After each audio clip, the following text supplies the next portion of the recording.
예, 우리 표식에 대해서 우리 네 번째 시간입니다. 우리 한번 제목만 한번 복습합시다. 첫 시간에 쉼표, 그 다음에 마침표, 지난 시간에 느낌표. 느낌이 오죠? 자, 오늘 뭘까요? 뭐 저기 더 써 있잖아요. 물음표. 우리는 참 질문이 많아요. 우리가 뭔가를 안다고 하는 순간 모르는 겁니다. 여러분들이 누군가를, 여러분 저 아시나요? 알죠? 뭘 알아요? 저에 대해서 뭘 압니까? 이름이고 우리 수원 아름다운 교회에 담임 목사하고 뭐 이제 뭐 몇 가지 이렇게 드러나는 것들은 알지만 제 진짜의 속내를 아시나요? 제 애환을 아시나요? 제가 무엇에 기뻐하고 즐겁고 무엇에 눈물이 있는지 아시나요? 사실은 여러분들이 저에 대해서 아는 것은 100분의 1도 안 됩니다. 우리 모든 게 그래요. 우리가 특히 우리 일본에서 이렇게 두 친구가 왔는데 이름도 이제 이름은 여기 적혀 있으니까 이름도 몰라요. 사는 집도 몰라요. 우리 처음 만나면 이름이 뭐예요? 어디 살아요? 취미가 뭐예요? 뭐 전부 궁금해. 그리고 조금 만나면 안 되는 거예요. 나 안다. 그 사람 안 돼요. 모르는 거예요, 우리는. 우리에게 질문이 많다는 것은 그만큼 우리가 무지하다는 거죠.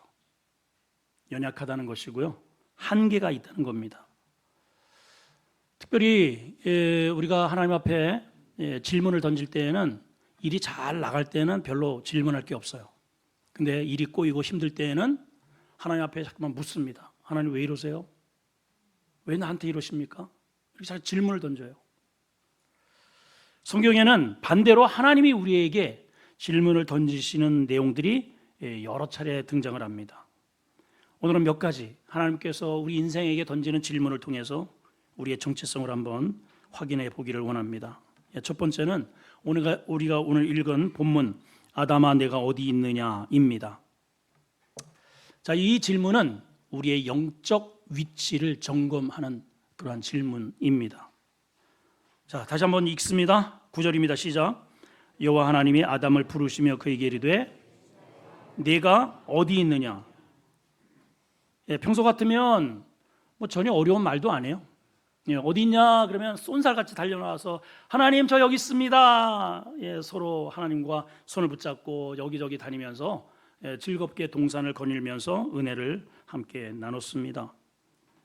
근데 항상 우리는 우리의 삶에 어떠한 영혼의 문제가 생기면 물음표, 하나님이 질문에 대답을 못합니다. 또 특히 우리가 하나님 앞에 부끄러운 일과 또 하나님 앞에 당당하지 못한 그러한 죄 가운데 있으면 하나님이 우리를 찾으실 때 덜덜덜 떨려요.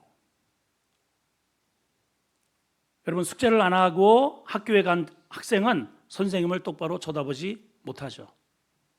우리가 죄 가운데 있으면 하나님께서 우리에게 하나님의 메신저를 우리에게 주실 때에 굉장히 두렵습니다. 지금 아담이 그래요.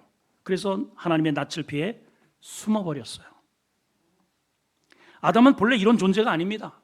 하나님께서 아담을 정말 아름답게 당당하게 지혜롭게 그리고 모든 만물을 다스리는 영적 권한을 그에게 다 위임해 주셨어요. 그리고 하나님이 보시기에 너무 좋다 너무 좋아 만끽하셨습니다. 하나님은 우주의 주권자이시잖아요. 여러분 높은 조그만 이렇게 회사를 운영하는 사장님을 만나려고 해도 그냥 다이렉트로 못 만납니다. 비서를 통해서 이유를 알아야 되고 왜 오는지 몇 시에 딱 이렇게 시간을 재서 그러면 언제 오십시오. 우리 사장님은 어떻게 하십니까? 무엇 때문에 오십니까? 그래서 허락이 되어야만 만나는 겁니다. 높은 사람일수록 더더욱 그래요. 여러분들이 만나고 싶다고 해서 수원시장을 함부로 만날 수 있습니까? 안 되죠. 대통령을 만날 수 있습니까? 택도 없는 소리입니다, 여러분. 근데 만왕의 왕이신 우리 하나님을 아담은 다이렉트로 아무 때나 시시때때로 교제할 수 있는 그런 특권을 하나님께서 부여하신 자예요. 근데 사단의 꼬임에 한 방에 무너지는 바람에 욕심에 잉태함으로 사망이 찾아오는 바람에 이 모든 어마어마한 특권을 한순간에 다 잃어버리고 말았어요. 아담아 내가 어디 있느냐 몰라서 물으시는 게 아니에요. 하나님은 안타까움으로 아담을 찾으십니다. 근데 아담이 하나님 앞에 낯을 들 수가 없는 것입니다. 우리가 오늘 이 질문을 통해서 아담아 내가 어디 있느냐, 이 질문 속에는 네가 지켰어야 할 그 자리를 왜 이탈했느냐 하는 것에 대한 하나님의 질책도 포함이 되어 있습니다. 이 아담이 하나님께서 아담에게 주신 이 자리는 에덴을 총괄하는 자리이고 하나님과의 약속의 언약이 있는 자리이고 믿음으로 사는 자리이고 영광이 주어진 자리입니다. 근데 뱀의 유혹에 넘어가는 바람에 이 모든 잠깐의 그 욕심으로 인해서 이 엄청난 그러한 이 특권과 영광과 이 에너지를 한순간에 잃어버리고 말게 됐습니다. 우리는 각자가 있어야 할 자리에 있어야 돼요. 아버지는 아버지의 자리, 엄마는 엄마의 자리가 있어요. 직장에 가면 내가 있어야 할 자리에 있어야 됩니다. 하나님 앞에서도 마찬가지입니다. 우리 적어도 성도라면, 직분을 받았다면 우리가 직분을 받은 자가 지켜내야 할 자리가 있는 거예요. 마귀는 끊임없이 우리를 유혹해서 이 자리를 이탈시켜버립니다. 잠깐의 선악과를 먹는 그러한 달콤함에 빠져서 이탈을 하는 순간 내게 주어진 엄청난 하나님의 은혜와 에너지를 잃게 된다는 사실을 우리가 기억을 해야 합니다.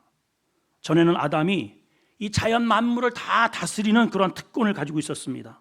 근데 이제 자연에게 다스림을 받는 존재가 돼요. 세상에게 우리는 끌려다니는 존재가 되었어요. 세상이 우리를 부르면 언제든지 달려가야 됩니다. 예배를 드리다가도 가요. 핸드폰 붙잡고 가요. 우리가 이런 존재가 되었어요. 바다에다가 말 못하는 바다에다가 절을 해야 됩니다. 나무를 베질 못해요. 못 하나 박질 못합니다. 이사도 내 마음대로 하질 못해요. 이런 연약한 존재가 되었어요. 우리는 세상을 다스리는 존재입니다, 여러분. 네, 마귀에게 이 모든 권한을 빼앗기게 된 거다, 그 말입니다.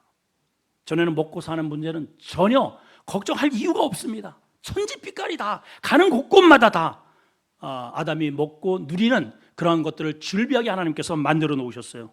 그런데 사단에게 유혹에 빠지는 바람에 이제는 먹고 사는 문제가 가장 큰 우리 인생의 이슈가 되었어요. 여러분 다 지금 열심히 뭐 때문에 일해요? 먹고 사는 것 때문에요. 먹고 사는 게 제일 중요해. 전에는 아담은 그런 존재가 아닙니다. 오늘 이 말씀을 통해서 우리는 꼭 우리 자신들에게 질문해야 됩니다. 하나님도 오늘 이 목사를 통해서 여러분들에게 같은 질문을 하시는 거예요. 수원 아름다운 교회 성도들아, 너 지금 어디 있느냐? 내가 있으라고 한 그 자리를 계속 지켜내고 있느냐? 아니면 유혹에 빠져서 벗어나 있느냐? 여러분, 우리는 기도의 자리에 있어야 됩니다. 예배 자리에 있어야 돼요. 그보다 더 중요한 자리가 어디 있겠습니까? 오늘 하나님이 물으십니다. 우리는 이 질문에 대답해야 돼요. 아담이 지금 뭐라고 이야기합니까? 하나님의 소리를 듣고 내가 벗었으므로 두려워서 숨었다 그래요. 죄 지으면 두려움이 생깁니다. 하나님 앞에 고개를 들지 못해요. 벗었대요. 뭘 벗었을까요, 여러분? 전에는 안 벗고 다녔나요? 전에는 그것이 수치가 되지 않았습니다. 하나님의 의의 옷을 벗어버렸다는 거예요. 하나님의 약속된 거룩함을 벗어버렸다는 거예요. 그래서 거룩의 힘인 거예요, 여러분. 우리 다시 그 거룩의 옷을 우리 회복해야 됩니다. 예수님이 그 옷 입혀주시러 이 땅에 오신 거예요. 자기의 몸을 벗겨서 자기의 모든 영광을 다 쏟아서 우리의 그 거룩한 옷을 남겨주시고 올라가셨어요. 여러분 그 옷 잘 입고 다니시나요? 두 번째는 하나님이 이렇게 질문하십니다. 생각을 어둡게 하는 자가 누구냐? 시작. 네, 이것은 요즘 이제 우리 새벽마다 욥기서를 보고 있는데 욥에게 하신 질문입니다. 너희의 생각을 어둡게 하는 자가 누구냐? 이것은 인간이 가진 지식이나 지혜로 절대로 대답할 수 없는 굉장히 어려운 하나님의 질문입니다. 이 질문 속에는 욥아, 제발 내 자신을 좀 알았으면 좋겠다는 하나님의 심중이 이 질문 속에 담겨 있어요. 여러분, 욥이 어떤 사람이에요? 성경에 보면 욥은 당대의 가장 큰 부자입니다. 갑부예요. 10자식이 있습니다. 그리고 본인 스스로도 의인이라고 생각을 했던 사람입니다. 근데 갑자기 욥에게 무서운 재난이 닥칩니다. 하루아침에 망대가 무너져서 자녀가 다 죽어요. 꽃을 피우지 못하고 세월호 속에 참사를 가진 젊은 아이들처럼 그렇게 젊은 욥의 10자식이 다 하루아침에 죽었습니다. 여기저기 수많은 기업들을 가지고 있는데 며칠 사이에 전부 다 폭망을 합니다. 건강했던 자기 기름이 절절절절 흘렀던 그러한 몸에 악창이 나서 뼈만 앙상하게 남아있는 상태가 되었습니다. 세 친구들이 와서 계속해서 비난을 쏟아붓습니다. 너 하나님 앞에 무슨 범죄를 했으니까 하나님이 이런 것 아니냐, 회개해라. 엘리후도 와서 하나님의 그러한 말씀과 근거를 정확하게 대면서 당신 회개해야 됩니다. 그러나 욥의 생각은 내가 도대체 무엇을 잘못했길래, 나는 하느냐고 했는데, 사느냐고 살았고, 남을 도와주냐고 도왔고, 과부를 고아를 그냥 지나친 적이 없는데 하나님 나한테 왜 이러느냐, 하나님께 따집니다. 그럴 때 하나님께서 욥에게 이것 때문에 내가 이런 거야, 이렇게 딱 부러지게 정답을 주셨으면 좋겠는데, 그렇지 않고 하나님께서 욥에게 반문을 하셔요.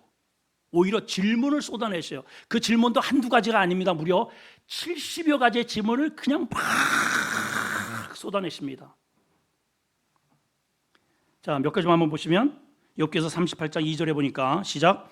무지한 말로 생각을 어둡게 하는 자가 누구냐? 그래서 표제가 생각을 어둡게 하는 자가 누구냐 예요. 4절 5절입니다. 시작. 4절 5절 시작. 내가 땅에 기초를 놓을 때 내가 어디 있었느냐? 네가 깨달아 알았다면 말 좀 해봐라. 누가 그곳에 도량법을 정하였는지, 누가 그 줄을 그것의 위에 띄웠는지 내가 아느냐라는 것부터 시작해가지고 천체의 원리와 해와 달과 별들과 공중과 바다와 그 모든 것들을 하나씩 그 근거를 제시하시면서 어떻게 이렇게 생겼고 어떻게 이렇게 돌아가는지 너 아느냐라고 질문을 하셔요. 여러분은 알아요? 여러분, 이 질문은 우리 지구상에 사는 모든 석학자들, 명문대의 천문학자, 지질학자, 해양학자, 수학자, 우주과학자, 교수들이 다 모여도 단 한 개의 질문에도 속 시원하게 대답할 수 없는 그러한 질문들입니다.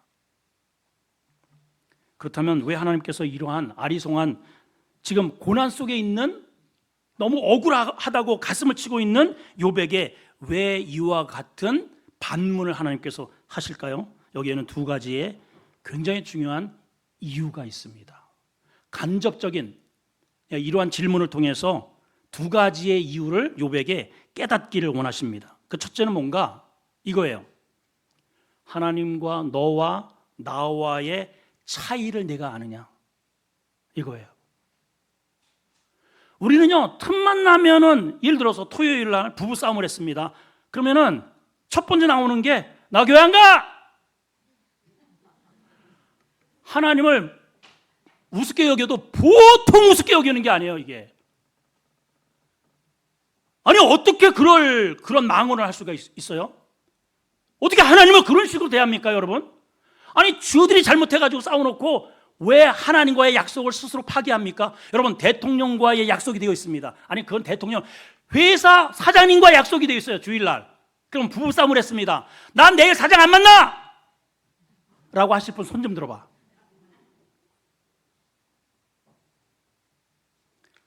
아니, 주들이 싸워놓고 교회를 안 나가겠대요. 욥이 조금 하나님이 이렇게 자기를 이렇게 건드렸더니 화딱지가 나는데 막 대드는 거예요. 만만하게 보이는 거죠. 하나님이 말씀을 하시는 거예요. 이 우주를 만들 때 너 어디 있었니? 내가 세상을 만사를 다스릴 때 너 뭐하고 있었니? 내가 태중에서 나올 때 너 뭐했니? 한마디도 대답할 수 없는 dust of 먼지 같은 존재라는 사실을 이 질문을 통해서 욥이 깨닫고 있습니다. 여러분, 우리 대단한 것 같지만은 별거 아니에요. 여러분, 먼지입니다. 진흙이에요. 하나님이 진흙 한 줌 주어서 사람을 빚어놓고 생명을 거기에 불어넣기에 사람 구실을 할 뿐입니다. 근데 그마저도 마귀에게 유혹당해서 하는 짓이 전부 다 마귀 짓만 하면 마귀 짓 골라서 하나님의 가슴만 못을 박는 짓만 하다가 이 일생 우리가 떠나게 되어 있다, 그 말이에요. 여러분, 하나님이 뭔가 조금 주어지면 기고만장합니다. 다 내가 이룬 것처럼 생각을 한다는 거예요. 그래서 두 번째는 하나님께서 왜 이런 질문을 쏟아내시는가? 이 모든 것이 너의 인생에, 그동안에 내가 너에게 주었던 자녀 10자녀가, 그동안에 너에게 주어졌던 그 많은 재산들이 실질적으로 네 것이냐, 이거 질문하시는 거예요. 이거에 대해서 오늘 새벽 기도회 때 제가 같은 맥락으로 설명을 드린 바가 있습니다. 오신 분이 몇 분 안 돼서 재탕합니다. 제가 우리 교회를 건축할 때 제 일생 속에 제일 큰 돈을 만져봤을 때가 우리 교회 질 때예요. 이거 대출을 7억을 받았거든요. 그래서 그걸 받아가지고 은행에다가 이렇게 딱 집어넣습니다. 그것도 한꺼번에 주지 않아요. 처음에 뭐 몇 프로 해서 3번을 나눠줘. 그것도 어쨌든 몇 억을 은행에다가, 저 남문 쪽에 있는 제일은행에다가 이렇게 입금을 시켰어요. 제 돈도 아닙니다. 교회 돈이에요. 교회 돈. 내가 대표니까 이제 갔다 입금을 시켰어요. 그 다음날 은행장이 전화가 왔습니다. 어제 선생님, 우리 교회에 돈을 맡겨주셨네요. 감사합니다. 앞으로 우리 교회 은행에 오실 때에는 창구로 오지 마시고 옆에 VIP실로 직접 오시면 제가 접견하겠습니다. 이러네요. 나 그때 돈의 위력을 그때 알았다. 야, 돈이 많으니 돈을 이렇게 입금을 해놓으니까는 야, 이런 대접을 받는구나. 근데 내 돈도 아닌데. 그리고서 이제 갈 때마다요, 이렇게 제가 가잖아요. 그러면 그 은행 직원이 일어나요. 90도로 저를 해. 어서 오세요. 아리가또 고자이마스. 그리고 제가 필요할 때 요청을 하면 언제라도. 왜 그래요? 내가 맡겨놓은 거니까. 그리고 그 사람들은 제가 이제 우리 교회 건축도 이제 빈털터리가 됐어요. 그런데도 이런 얘기를 하더라고요. 이제 정리를 딱 하러 갔더니 그동안에 맡겨주셔서 감사했다고. 여러분, 우리 이래야 될 거 아닙니까? 여러분께 뭐가 있어요? 생명이 여러분 겁니까? 재산이 여러분 겁니까? 기술이 여러분 겁니까? 땅이 여러분 겁니까? 하나님이 전부 우리에게 맡겨준 겁니다. 자, 그러면 이제 쉽게 한번 생각을 해보자고요. 여러분들이 은행에다가 예를 들어서 1,000만 원을 입금을 시켰습니다. 그러면 1,000만 원을 오늘 입금시켜놓고 오후에 찾을 수 있잖아요, 권사님. 그렇죠? 그럼 은행에 가면은 저 100만 원만 주세요. 그러면 직원들이 아니 오전에 맡겨놓고서 금방 찾으러 와고 진짜 짜증. 이런 직원 본 사람 얼마 드릴까요? 사인해 주세요. 네, 여기 있습니다. 항상 이래요. 여러분, 그 원리는 알잖아요. 하나님이 우리에게 생명을 맡겨주셨고 우리 재능을 맡겨주셨고 물질을 어떤 사람은 뭐 요만큼, 어떤 사람은 좀 많이 맡겨주신 거예요. 내게 아니에요. 자, 욥에게 있어서 10자식을 욥에게 하나님이 맡겨주신 거예요. 조금 일찍 하나님이 찾아가신 거예요. 뭐가 불만이에요? 뭐가 불만이야? 우리 여기 세월호 한번 보여요. 세월호. 하나님이 이 아이들을 맡겨줬다가 조금 일찍 찾아가셨어요. 뭐가 불만이야 도대체? 10년의 세월에 이 난리를 칩니다. 이 난리를. 정부는 회개하라, 물러가라, 탄핵해라. 지금까지도 그래. 지금까지도. 뭐가 문제입니까? 주인이 누구인지를 모르는 거죠. 여러분 뭐 이렇게 우리가 뉴스에까지 나오기도 했지만은 저는 다른 거 없어요. 다 하나님이 내게 맡겨주신. 그래서 제가 생각을 했습니다. 나에게 있어서 내가 남을 도울 수 있고, 성경에 그랬잖아. 주라고 했잖아. 주라. 뭘 주라고는 거기 앞에 기록되어 있지 않았어요. 어쨌든 줘라. 그러면 나는 네가 준 것을 흔들어 누르고 넘치도록 줄게. 저는 이 말씀을 믿습니다. 주님이 직접 하신 말씀이잖아요. 그러니까 뭘 줘야 되겠어? 어떤 사람은 주는데 욕을 줘요. 욕을. 피해를 주고 어려움을 주고 고난을 주고. 그럼 잠깐만 이제 주먹질을 준 거. 왜 하나님 나한테 이러십니까? 네가 줬잖아. 네가 준 거를 내가 돌려주는 거야. 저는 이 원리를 알기 때문에 내가 줄 수 있는 게, 우리 교회가 다른 교회에 줄 수 있을 게 뭘까? 뭐 설교는 다 하는 것이니까. 이 교회를 건축하다 보니까 이런 작은 교회들의 그 어려움, 그 한번 인테리어 하려면 막 수천만 원이 들어가고, 해보니까는 적은 돈으로 우리가 봉사를 하면은 할 수 있겠더라고요. 그래서 어떻게 한두 개 이렇게 하다 보니까 지금 10교회가 넘게 되었단 말이죠. 하나님이 주신 것을 가지고 하나님 하라고 한 것을 했을 뿐입니다. 제가 한 것도 아니고 하나님이 주신 것 가지고 하나님이 한 것을, 그렇게 하나님이 기쁘다고 박수 쳐주시잖아요. 여러분 아멘이 되셔야 돼요. 이거 아멘 되는 게 50년, 60년 죽을 때 가서도 깨닫지 못하는 사람이 있습니다. 그래서 지옥 가는 거예요. 왜요? 사기꾼이니까. 지 것도 아닌데 지 것처럼. 은행에 갔으면 내가 맡긴 거 근거 제시하면 줘야지. 그 은행원이 도망가면 감옥 가는 거 아닙니까? 우리가 왜 죄의 감옥에 가게, 왜 우리가 지옥 가겠어요? 모든 것들이 다 하나님의 것인데 자기 거라고 착각을 하면서 하나님께는 한 푼도 드리지 않고 예배하지 않고 내 마음대로 사니까 가는 곳은 지옥의 감옥인 거예요. 여러분 이걸 아셔야 됩니다. 그래서 질문하시는 거예요. 너를 자꾸만 헷갈리게 하는 자가 누구냐? 그래서 70여 가지의 질문을 쏟아내시는 거예요.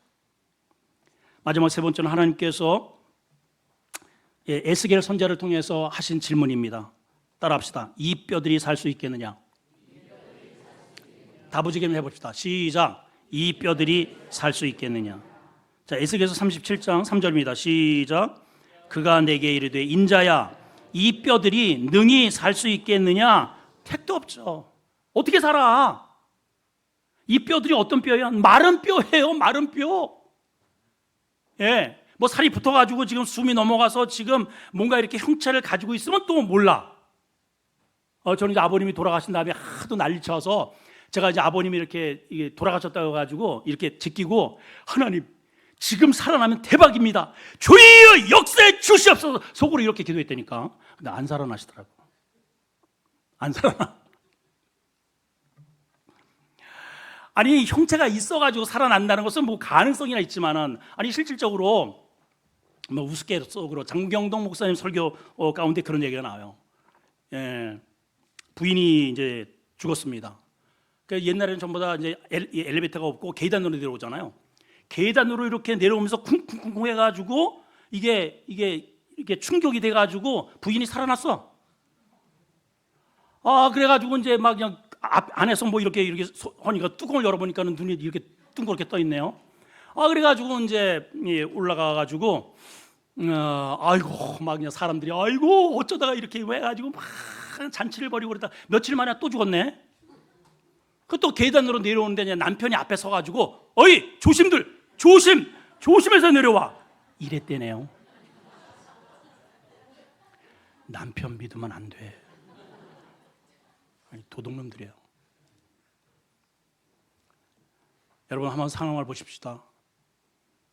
우리가 이렇게 겉으로 우리 한국 교회도 우리 일본에서 온 친구들이 너무 크다고 하는데 우리 대형교회들이 한국에 많이 있죠. 근데 하나님께서 바라보시는 우리 한국 교회의 성도들의 모습이 어떻게 비춰지실까? 저는요 마른 뼈와 못지않다고 생각을 해요. 지금 이 마른 뼈의 이 모습은 아골 골짜기에 수북히 쌓여있는 이 모습은 현재 그 당시에 이스라엘 백성들의 영적 상태를 보여주시는 거예요. 이름은 거룩한 선민이지만 하나님의 영성을 다 잃어버렸어요. 말씀에 순종하지 않아요. 바알이 너무 좋아. 풍요가 너무 좋아. 아스다롯 쾌락이 너무 좋아. 오늘날 우리가 그렇지 않아요? 전 세계 속에서 돈을 가장 좋아하는 민족이 한국 사람들이에요. 그냥 돈이야. 돈. 그게 바알입니다. 그리고 다음에 돈이 주어지면 쾌락으로 가는 거예요. 과거보다 제가 보기에도 어렸을 때보다 지금 100배 잘 살아요. 100배 잘 살아요. 근데 우리가 만족하느냐? 아닙니다. 다 주댕이가 나와 있어요. 다리를 몇 개씩 걸어야 돼. 만족이 없어요. 마른 뼈, 앙상한 가지가 있습니다. 여러분들의 영적 자녀들을 한번 보십시오. 남편들은 어떻습니까? 또 우리 자신은 어때요? 기도의 영성이 토실토실 그 은혜가 우리 안에 머물러 있나요? 핏기가 있습니까? 예배에 핏기가 있습니까? 하나님의 은혜에 우리가 정확하게 반응을 하며 영성으로 우리 안에 에너지가 이렇게 활동으로 주어져 있습니까? 마른 뼈입니다. 오늘 그러한 상황에서 하나님께서 에스겔에게 이 질문하시는 거예요. 에스겔아, 수원 아름다운 교회 성도들아, 너의 그 마른 뼈와 같은 너의 자녀, 너의 남편, 너의 교회의 상황 능히 다시 살아날 수 있겠느냐? 에스겔이 이 대답에 대해서 놀라운 대답을 합니다. 우리는 일반적으로 그러잖아요. 아유, 이미 우리 남편이요 멀리 갔더니 처량하고 고나요. 저도 포기했습니다. 하나님, 우리 자녀도 멀리, 내 자녀가 마른 뼈가 소망이 있겠느냐? 장가 안 간답니다. 시집도 안 가고 가도 애도 안 난답니다. 이게 점점 마른 뼈의 모습을 하고 있어요. 질문하시는 거예요. 하나님께서. 그 마른 뼈들이 다시 살아날 수 있겠느냐? 에스겔의 대답은 이겁니다. 내가 보기에는 안 되지만 주께서 하십니다. 우리 이 대답할 수 있어야 돼요. 가데스 바나에에서 12점탕꾼을 40일 동안 한 다음에 대다수의 사람들은 안 된다는 거예요. 우리는 메뚜기예요. 우리 마른 뼈와 같다는 거죠. 저들은 기라성 같고 거인들이고 안악 자손들이 살고 우리가 어떻게 이기느냐? 근데 두 사람은 맞습니다. 그러나 거기에 밭이 있어요. 밭. 그러나 우리에게는 그러나가 있어야 돼요. 힘들어요, 어려워요, 안 돼요, 상황이 열악해요. 그러나가 있어야 됩니다. 우리에는 따라합시다. 그러나. 내가 주님께 나갈 수 있는 상황이 아닙니다. 예배할 수 있는 상황이 아닙니다. 기도할 수 있는 상황이 아니에요. 헌물 드릴 수 있는 상황이 아니에요. 선교할 수 있는 상황이 아닙니다. 그러나 하나님이 우리와 함께 하시면 저들은 우리의 밥입니다. 능히 가능합니다. 지금 마른 뼈라 할지라도 하나님은 없는 곳에서 있는 것을, 유에서 물을, 흑암에서 빛을 창조하시는 하나님이면 가능합니다. 이게 에스겔의 대답이에요.